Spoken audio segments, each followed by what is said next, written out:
in a little bit, and we'll also be talking to Niall McCafferty soon. But first, my next guest grew up in Cavan. He left school with mediocre German and poor Irish, but 10 years later he roams the world, picking up languages wherever he goes. He calls himself the Irish polyglot. Here to tell us the secret, please welcome Benny Lewis.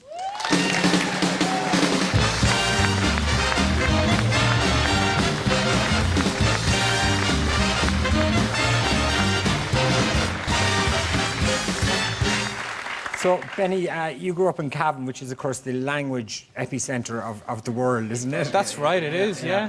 You'd be surprised you'd run into lots of Polish and even Irish. There's a weekly meet-up, the Glór Brefni, where everyone gets to get a bit of Cora in there, you know? OK, so what languages did you have coming out of Cavan? I had just the English. Right. like you said, I got C in German. I dropped down to pass Irish, and just never had an interest in it in school. OK, you know? so you went off to Spain, and you spent 6 months there without picking up any Spanish either. But then you had this epiphany. You met a guy at a party, yeah? Yeah, so this Brazilian guy, when I met him, I thought he was American, because he spoke to me with a pristine American accent. And he turned over to another Brazilian, and he was saying something like, "Ei, meu irmão, tudo bom? A gente vai para a festa depois?" And then he flicked over to some French girl who was trying to chat him up, and he was like, "Ouais, mais tu sais, moi, je suis pas célibataire, ça marche pas."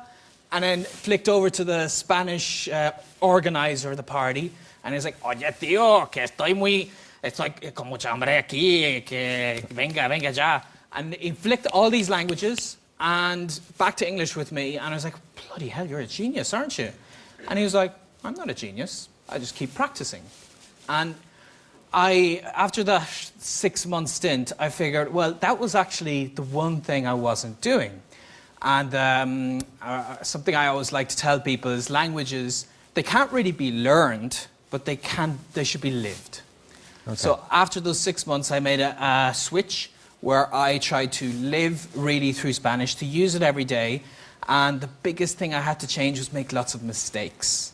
It's kind of... Because you see, that's what most of us are too embarrassed to speak the little bit we might have of any language on the way because we're making fools of ourselves. You have to get over that one, yeah? Yeah, you have to get over it because you're not actually making a fool of yourself. A language is a means of communication. So when you think about it in a more academic sense, where you have to pass this exam, you have to get all of your grammar right and so on, that's not what it is in the real world. As you said, I've travelled quite a bit myself. And I've never felt, when I was starting with a language and speaking it really poorly, like Tarzan-like speak, me want go eat here. Yeah. People are always very patient, and like we would be if you were in Dublin and a tourist came up to you and he spoke to you in spoken English. Yeah. You'd give him a few seconds to I'd steal their iPhone. Joking. Yeah. How many languages do you speak now? I'd actually have, in varying degrees, 12 languages. Now, the 2 or 3 would be like... but that's only in the last... Like I said, only spoke English. He says that, but it's not as if any of us are going to know if he's speaking those languages or not. He could be making all this up, yeah. Yeah, because the thing is, it's in varying degrees. So, they wouldn't all be wonderfully perfect. There's 2 or 3... I can work properly, like an engineer. My background, studied engineering, didn't do anything with languages in uni. And then there's others where I can have nice conversations, and others I can reactivate that I've forgotten, you know? Okay, remarkable. Now, the thing about it is that you've written this book, which is it's called Fluent in 3 Months. Mm-hmm.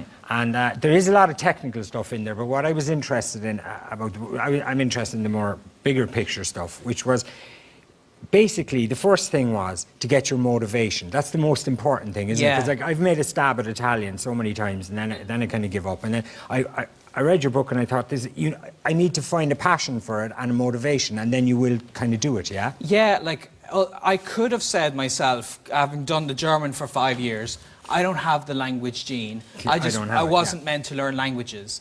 But what the problem was, I didn't see German as a living language. I just saw it as rules in a book, you know? And when I got back into it later and I had this passion and I let go of excuses, because one thing people might say is I'm too old. And that's not true at all. There are people who start learning languages at every age. I've met people in their 70s who get started and succeed in learning languages. You're never too old. People would say, I don't have the time. But you can make the time just an hour or so a day, or people say, I can't travel to the country. And actually, I've learned quite a lot of languages just via Skype. I would just hop on the internet, talk to somebody in their home country for just like €3 or €4 an hour, because they're in some small village where that's actually decent money.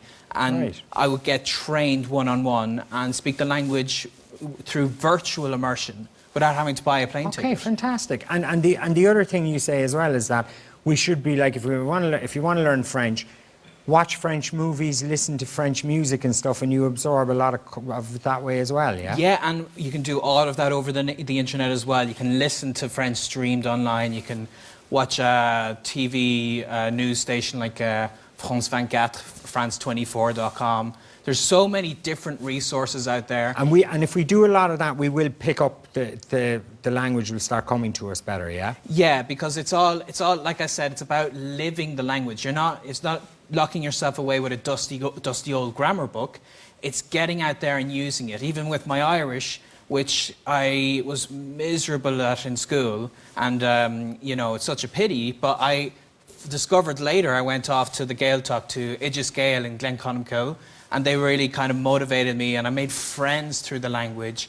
And when you see it as this living thing, then the courses don't matter, and you can make mistakes, you just get your point across. It makes a world of difference. Okay, and now you travel the world now. Would you like to inspire other people to learn language as well? You have a website where people can go, and there's lots of tricks and tips there, is that right? Yeah, the website fluentin3months.com. Okay. And just started this little website myself, and actually grew to now it's almost at 1 million visitors a month. And I use this, I actually get like hundreds of emails a day from people thanking me, and I'm not giving them any, like, you know, quirky tips about, you know, learn while you sleep or something. I'm just doing, like you said, just giving them the little nudge and saying, it's okay, you can get out there, you can see videos of me on YouTube, and I'm not kind of confidently strolling in and bursting out in fluent language. I'm actually hesitating. You can kind of see me sweating and messing up the word order, and yet the other person I'm speaking to has the patience, and that gives me the momentum to get started.